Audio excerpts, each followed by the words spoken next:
Hey awesome kids, we're back. So today we're gonna make homemade Clorox wipes.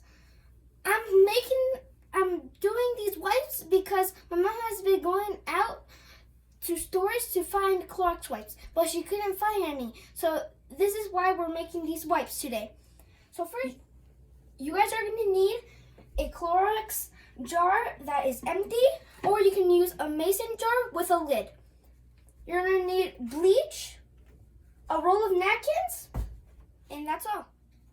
Hey guys, before we do these steps, make sure there's a parent around to help.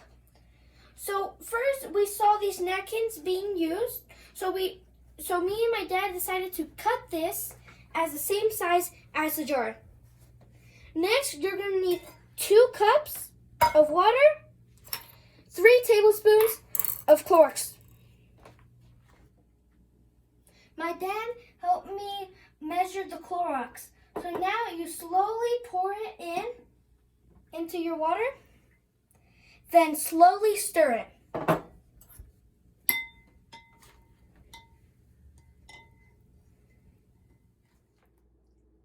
This is my mixture, my empty jar, and my napkins. Now you're gonna slowly put the napkins into the empty jar. Now you're going to pour it all around the napkins, right only in the white part. Slowly putting it in.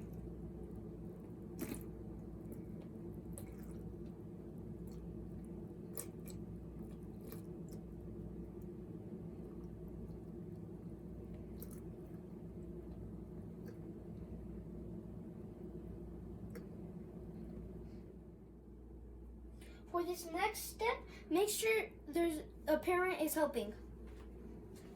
So you're going to slowly take out the middle of the cardboard.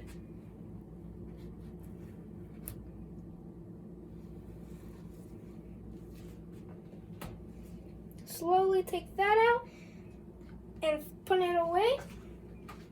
Put the lid back on. And now it would be able to take it out. So that's all for this video, guys. Make sure you all be safe, and if you guys do go out, make sure you wear a mask. And if you like this video, give it a thumbs up and subscribe to my channel. Bye guys!